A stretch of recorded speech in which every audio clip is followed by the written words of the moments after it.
Alright, so now I'm going to begin painting the EZ8 high grade using paints from the Space Legions paint MIG Ammo, number 7153. And I'm going to be using polished metal number MIG 192.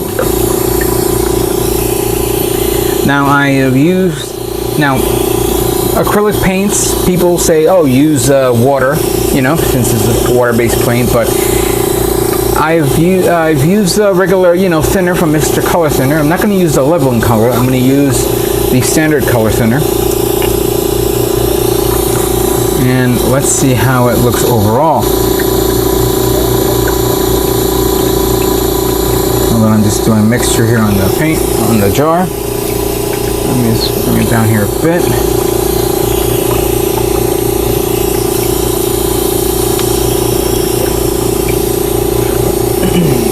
Alright.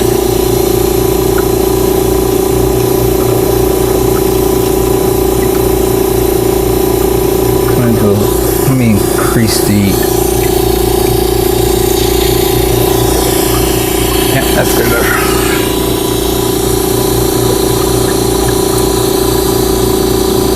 Trying to make sure that the... There we go. That's what I want. Alright.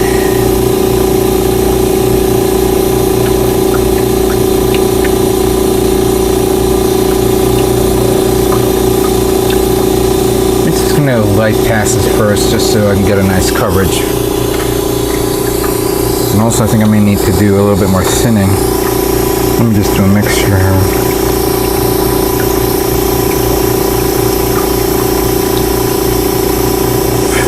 Many people tell me that it's probably a good idea to use acrylic-based paints instead of lacquer. And I've seen some amazing results of people using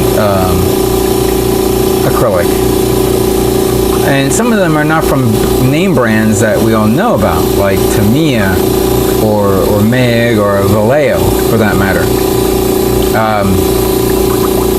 I think I even met somebody who actually created his own acrylic paint because he's also a painter.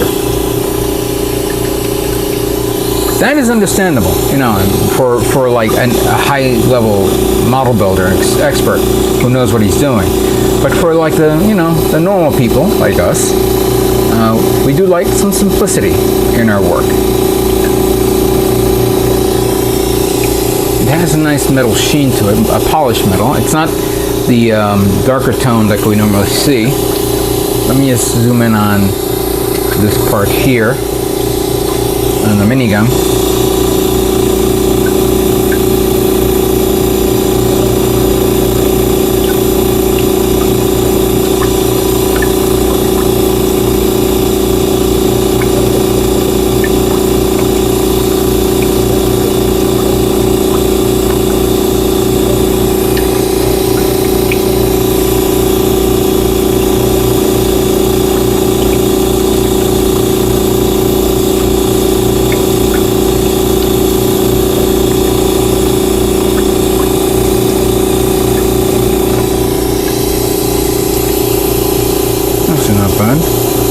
I'll give it another pass later on.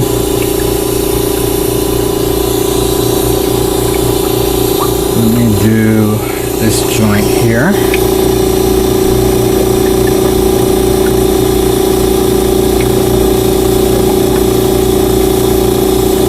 Once it's dry, I'm going to bend it so I can grab the edge, the other side of it. Ah! The whole thing falls.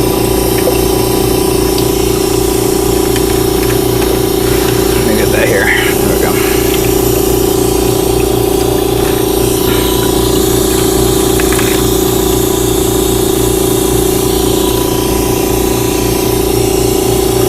Now I'm going to paint the inside, the bottom part of this, but then later on I'm going to mask it so I can paint the top part the other color.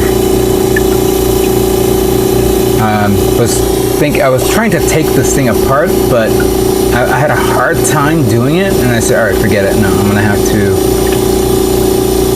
paint it and then mask it, and then we'll recover it, retrieve it again. All right, that's fine. Now the shield, I'm painting the inside of this metallic, while the other side will be a different color tone.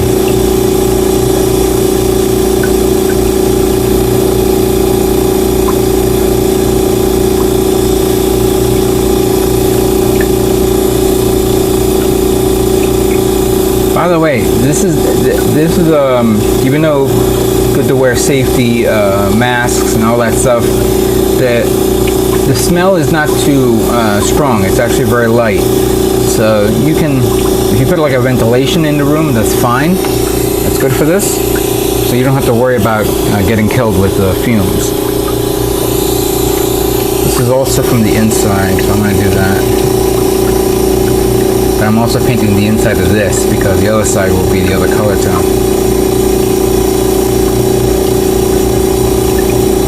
And then now cover it up.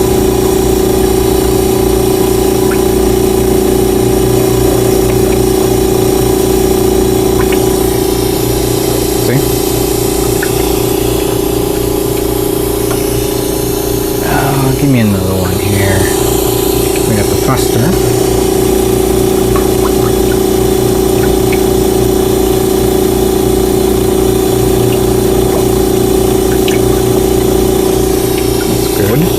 And I might as well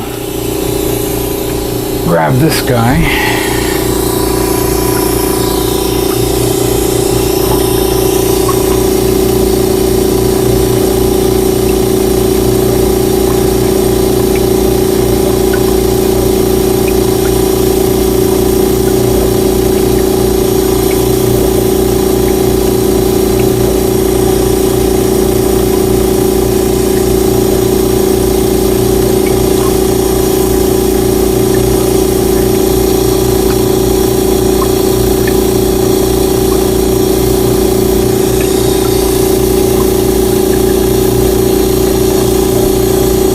When I got this paint at MosquitoCon, I was thinking of getting another set, but I said let me finish what I got first before I decide to get another one. Okay, that's good. Let me continue on, finishing up what I got, and then once everything dries, I'm going to begin seeing what needs to be masked, what doesn't need to be masked, or whatever. And then we'll go from there. Oh, that's right. Let me get this side because this is going to be painted this color. There we go. And then when it covers up, the other side will go. I'll paint the other color there. All right. Let us continue on and move on to the next color once I'm done. Okay, so right now I'm going to mask off some of these parts that I just recently painted because you know, I didn't want to take them apart and repaint them again.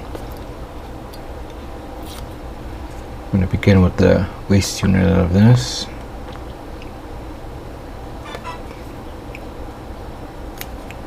Get that covered up.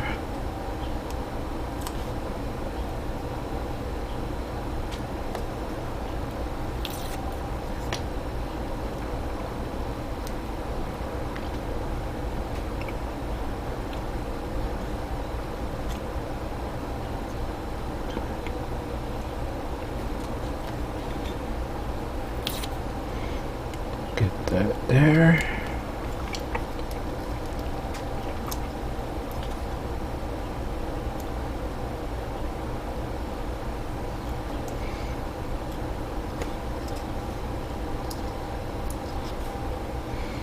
Okay, we just need to cut that.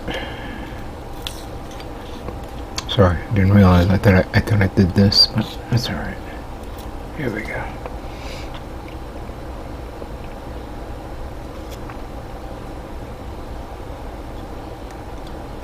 You know, a lot of people hate masking. That's pretty much a given.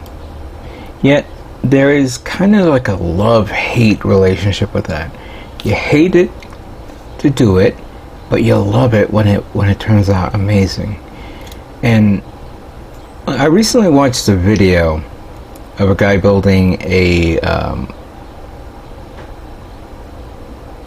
building an aircraft carrier, and him putting in the masking tapes on the parts that he first painted the flight deck one color, then he had to mask off the entire flight deck already assembled, and he had to cut. Well, he didn't cut, he actually had it all pre-cut, so he didn't have to do like what I'm doing right now, manually cut each one, but he purchased like pre-cut masking tapes and then started filling in all that stuff. And I said to myself, you know, that's a lot of work, that's a lot of dedication. Who knows how many months he took to do something like that, just so he can get it right, like this. You see, now I can paint the upper part. Same thing here, but I'm going to do is this. I'm going to cover it up, because I did paint the inside of this.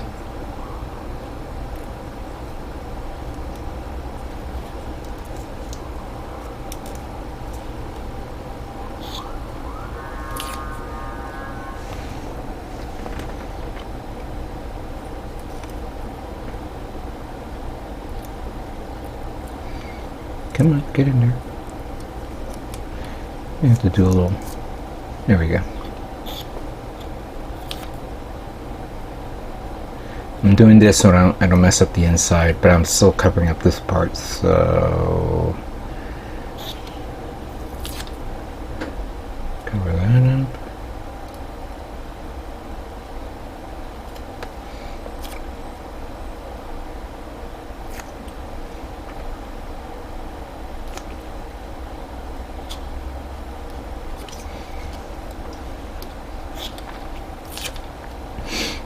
Cover that up.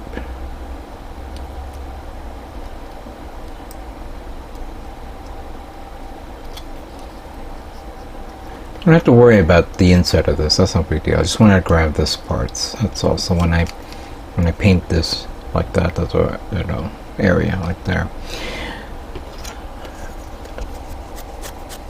This is going to be interesting. I want to.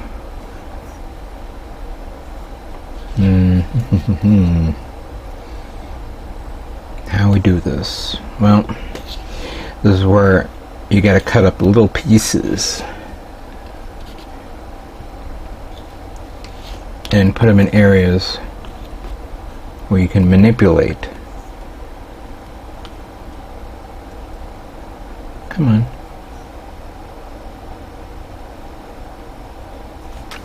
Right. That's not sticky.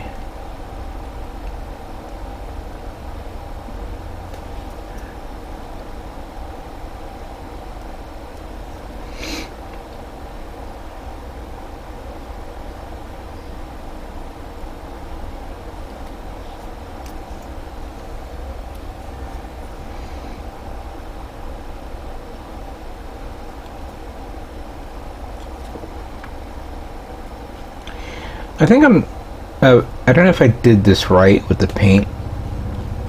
I'm gonna have to use, I was using regular thinner, but I think I'm gonna use leveling thinner on the next color. It didn't react well to it being in the reservoir on the airbrush. It was actually clunking up a bit. The paint was coming out, just it was a bit weird. So I was like, okay, maybe I should use a different type of thinner and see what to you know, see if I can get a different type of results on it. Come on.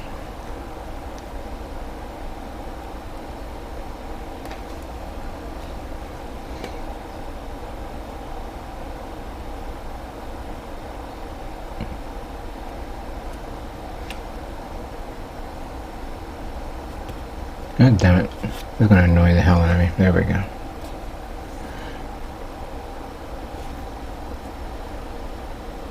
There we go. Let me tidy this up. Give me a second here. Well, like I mentioned before,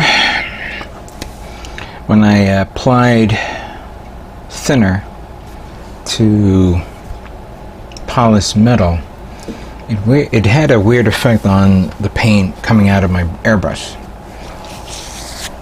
Now, I'm going to try a different type of thinner. I'm going to use leveling thinner. See how that works. First up, let's mix up the bone. Mix it up well.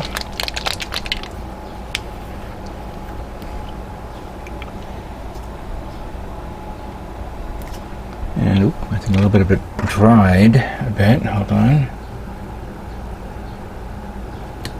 There we go.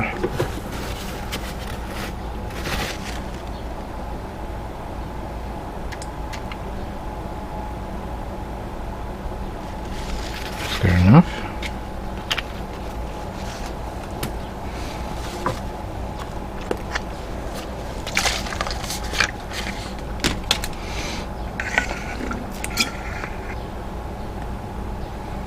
We'll do equal parts. Maybe a little bit more.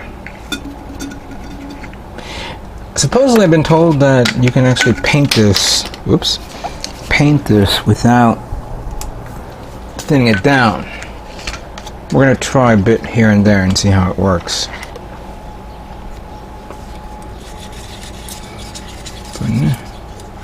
But let me see what it looks like when I thin it down with the leveling thinner. Oh yeah, you know what? This leveling thinner is not good for this, because I'm seeing the actual paint break apart. This is a good test bed if you want to try to use paint like this on this type of thinner. Because you can actually see, you know, like when the milk goes bad and you start seeing the flakes with little clumps starting to come up. That's the same thing here. However, I am now noticing it is thinning out pretty well. I'm not seeing that clump anymore. Maybe I needed a good mixture before I apply it to the airbrush. I'm gonna risk it. First, let me clean up the airbrush a bit.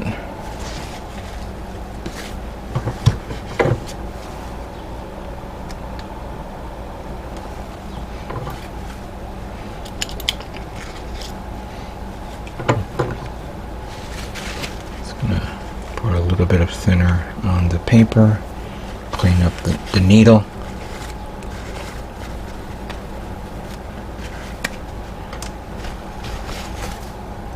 Pour a little bit on the reservoir here.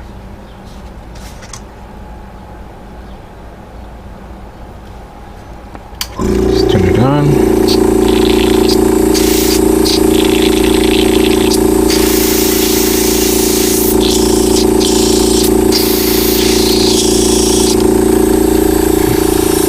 Make sure that's nice and clean.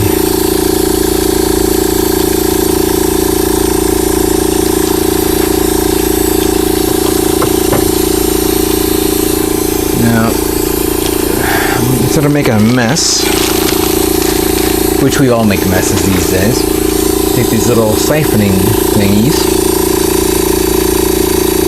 and pour it in here a bit to see how it flows. So then if I'm not fond of what I'm doing or using, then we'll try a different approach.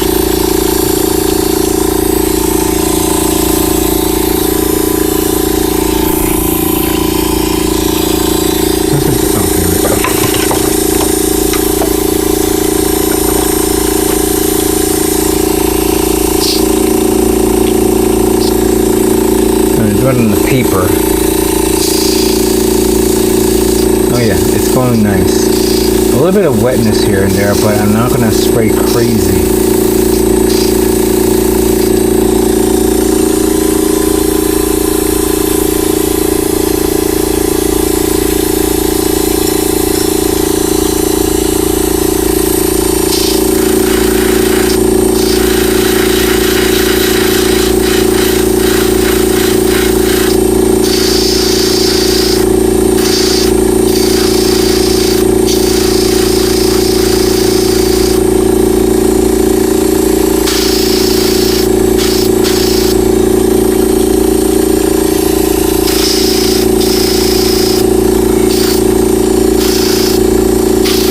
It is a little wet. So what I'm going to probably do...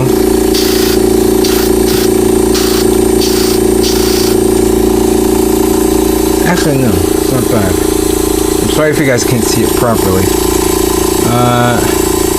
Let me prepare the spray booth a bit so you guys get a better angle.